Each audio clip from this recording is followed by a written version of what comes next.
Hello மக்களே, எப்படி இருக்கீங்க? ஸோ இன்றைக்கி வந்து என்ன பார்க்க போகிறோன்னா, நம்ம வந்து நான்வெஜ் சாப்பிட்ற நாள்லாம் ஜாலியாக இருக்கும்.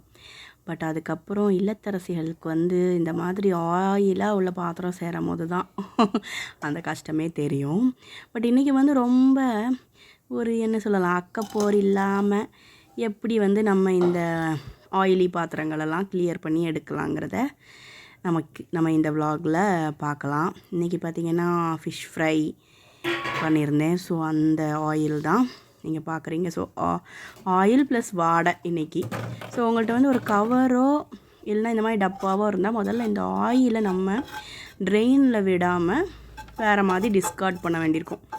நீங்கள் டஸ்ட்பினில் கார்பேஜ் கவர் போட்டிருந்தால் அப்படியே போட்டுடலாம். ஸோ அந்த மாதிரி பார்த்துக்கோங்க. இதை மட்டும் நம்ம எடுத்துருவோம், ட்ரைனேஜில் விட வேண்டாம். ஸோ இப்போ இவ்வளோ எண்ணெய் இருந்துச்சு அந்த சட்டியில், ரைட்? ஸோ ஒன்று என்னென்னா, இது வந்து ஆப்ஷனல். இது வந்து யாருக்குன்னா டிஷ்யூ பேப்பர்ஸ் ரெகுலராக யூஸ் பண்ணுறவங்களுக்கு சொல்கிறேன். அவங்க வந்து பிளேட்ஸை வந்து இந்த மாதிரி டிஷ்யூ பேப்பர் வச்சு நல்லா அப்சார்ப் பண்ணுற டிஷ்யூ பேப்பர் வச்சு இது வந்து சிம்பிள் மெத்தட். பட் இது வந்து ஒன்லி டிஷ்யூ பேப்பர் யூஸ் பண்ணுறவங்களுக்கு ரெகுலர் பேசிஸில். பட் இல்லாத இவங்க நான் டிஷ்யூ பேப்பர்லாம் யூஸ் பண்ண மாட்டேன், விருப்பம் இல்லை அப்படிங்கிறவங்களுக்கு இதாக இருக்குது. கொஞ்சம் நம்ம வந்து மிதமான வெந்நி, அதாவது ரொம்ப லைட்டாகவும் இருக்கக்கூடாது. அதுக்காக கை உள்ளே போட்டோன்னே சுட்டுரும், ரொம்ப சுட்டுரும். அப்படியும் இல்லை, பார்த்திங்களா? அந்த ஸ்டீம் வரல, அதுக்கு முன்னாடியே எடுத்துகிறேன். ஸோ அந்த மாதிரி வெந்நியும் ஒரு கப்பும் வச்சுக்கோங்க. ஒரு இதில் வெந்நி கப்பு. இப்போது அந்த வெந்நியை ஊற்றினோன்னு பாருங்கள், அந்த கரண்டியில் நான் வெந்நியை ஊற்றினோடனே அந்த எண்ணெய் கரைஞ்சி போயிருச்சு, பார்த்திங்களா? இதே நம்ம சாதா தண்ணி ஊற்றினா இப்படி போகாது. கூல் வாட்டர் ஊற்றி பாருங்கள், நார்மலாக போகாது. பட் இந்த வெந்நி யூஸ் பண்ணுங்கள் இந்த மாதிரி சட்டியில். இங்கே பாருங்கள், இப்படி ஊற்றினோன்னே உங்களுக்கே தெரியுது பாருங்கள், அந்த எண்ணெய் எல்லாம் மிதக்குது பாருங்கள். அவ்வளோதான். ஒரு 90% ஆயில் வந்து நம்ம இப்படியே எடுத்துடலாம். அவ்வளோதான். இன்னும் ஒரு தடவை நம்ம இந்த ஹாட் வாட்டரை ஊற்றி பார்க்கலாம். பாருங்கள், இன்னும் கூட வந்துருச்சு. அவ்வளோதான். இதிலே நம்ம 90% ஆயில் எடுத்துட்டோம். இப்போ நம்ம ஸ்க்ரப்பை வச்சு ஈஸியாக தேய்ச்சிடலாம். இல்லைன்னா என்ன ஆகும், நீங்கள் டேரெக்டாக அந்த ஸ்க்ரப்பை வந்து அதில் போட்டிங்கன்னா ஃபஸ்ட்டு நுரையே வராது.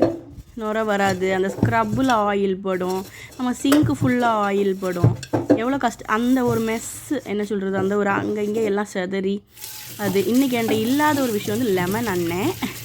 லெமன் இருந்துருந்துச்சுன்னா நீங்கள் வந்து என்ன செய்யலாம், ஒருக்கா லெமனை கூட தேய்ச்சி விட்டிங்கன்னா, அந்த சோப்பு கூட சேர்த்து அந்த லெமனையும் நல்லா தேய்ச்சி விட்டுருந்தோம்னா நமக்கு அந்த வாடை கூட நல்லாவே போயிடும். நான் இன்றைக்கான சோப்பாலே கழுவிட்டேன். பட் அதுக்கு முந்தின ஸ்டெப்பில் வெந்நி போட்டுட்டு லெமனும் நம்ம போட்டுடலாம்.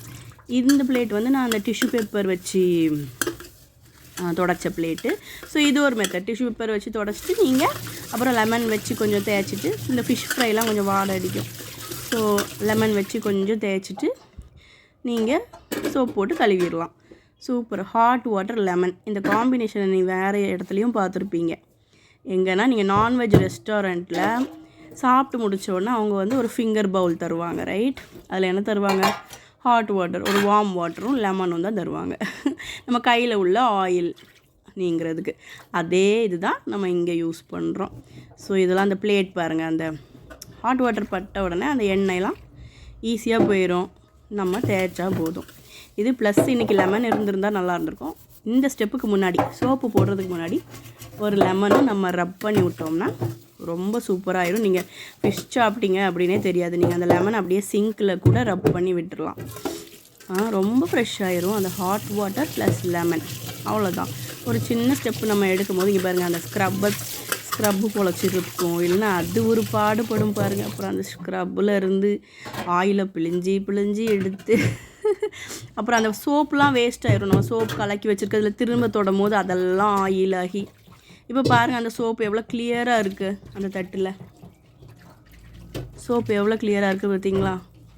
அவ்வளோதான். நம்ம ஒரு சின்ன இது பண்ணோடனே நீங்கள் இந்த நான்வெஜ் சாப்பிட்டு இப்படி மட்டும் பண்ணுங்களேன். ப்ளஸ் அந்த பிரியாணி பாத்திரத்துலேயும் நீங்கள் ட்ரை பண்ணி பாருங்கள். பிரியாணி குக்கரில் எப்படியும் லைட்டாக ஒரு அடி பிடிக்கும்ல, அதை நம்ம எப்போவும் தண்ணியில் ஊற வச்சுட்டு கொஞ்சம் நேரம் கழித்து கழுவுவோம். நீங்கள் என்ன பண்ணுங்கள், நல்ல ஹாட் வாட்டர், அதுக்கு ஒரு நல்ல ஹாட் வாட்டரை எடுத்துக்கோங்க. நல்ல ஹாட் வாட்டரை ஊற்றி வச்சுருங்க. ஓகே, கண்டிப்பாக அது வந்து நீங்கள் முந்தி செய்கிறதுக்கு ரொம்ப ஈஸியாக வந்துடும். ஓகே, ஸோ இதுதான் ஒரு சின்ன tips. Hot water plus lemon non veg பாத்திரங்களுக்கும் பிளேட்ஸ்க்கும் யூஸ் பண்ணுங்கள். அவங்களுக்கு வந்து ரொம்ப சூப்பரான பயனாக இருக்கும். இங்கே பாருங்கள், இந்த பிளேட்லாம் நல்லா இதாகிடுச்சு. இப்போ நம்ம இந்த கழுவுன ப்ராசஸ்க்கு அப்புறம் சிங்கையும் பாருங்கள் நீட்டாக தான் இருக்கும். ஏன்னா நம்ம அந்த ஆயிலை இது சேரவே விடலாங்க, எங்கே தெறிக்க விடலை. ஸோ ஸ்மூத்தாக நம்ம வேலையை முடிச்சிடலாம். ஒன்றும் இல்லைங்க, நம்ம டெய்லி நமக்கு செய்கிறதுக்கு ஏதாவது ஒரு ப்ராசஸ் கஷ்டமாக இருக்கும். ஆனால் நம்ம அந்த கஷ்டத்தை நினைக்காம இங்கே பாருங்களேன், இந்த சோப் வாட்டரை எப்படி அதில் ஆயிலே இல்லை, ஸ்க்ரப்புலேயும் ஆயிலே இல்லை, அதை வச்சே நம்ம கழுவி விட்டுடலாம் லாஸ்ட்டு. ஸோ நம்ம என்னென்னா அந்த கஷ்டமான விஷயங்கள் இருக்கும் ஏதாவது, ஆனால் நம்ம ஹார்ட் ஒர்க் பண்ணிகிட்டே தான் இருப்போம். சில விஷயத்துக்கு ரீப்ளேஸ்மெண்ட் இருக்காது, அதை தான் பண்ணி வேண்டியிருக்கும். பட் சில விஷயத்துக்கு இந்த மாதிரி டிப்ஸ் இருக்கும் போது நம்ம ஏன் அந்த ஈஸியான மெத்தட், நம்ம ரெகுலர் மெத்தடை பண்ணிகிட்டு இருக்காமல் கொஞ்சம் ஈஸி மெத்தடை ஏன் பண்ணி பார்க்கக்கூடாது, ரைட்? ஸோ கண்டிப்பாக நம்ம இந்த மாதிரி யூஸ்ஃபுல்லான டிப்ஸோட நம்ம சேனலை சந்திச்சிட்டே இருப்போம். எனக்கு ரொம்ப சந்தோஷமாக இருக்குது. நீங்கள் எல்லோரும் கொஞ்சம் கொஞ்சமாக சப்ஸ்கிரைபர்ஸ் வராங்க. இப்போ தான் சேனல் ஆரம்பிச்சிருக்கோம். ஸோ கண்டிப்பாக நீங்கள் வாட்ச் பண்ணிவிட்டு சப்ஸ்கிரைப் பண்ணுங்கள், என்னைய கொஞ்சம் ஃபாலோவும் பண்ணுங்கள். ஓகே, உங்கள் ஃப்ரெண்ட்ஸ் அவங்கக்கிட்டேயும் சொல்லுங்கள். நம்ம கார்டன் விலாகும் நான் கூடிய சீக்கிரம் ஸ்டார்ட் பண்ணுறேன். என்னோடய கார்டன்லேருந்து விலாக் போடுறேன். ப்ளஸ் குக்கிங் எல்லாமே நம்ம ஒவ்வொன்றா பார்க்கலாமே. இன்னும் சந்திச்சிட்டே இருப்போம் மக்களே. பாய்.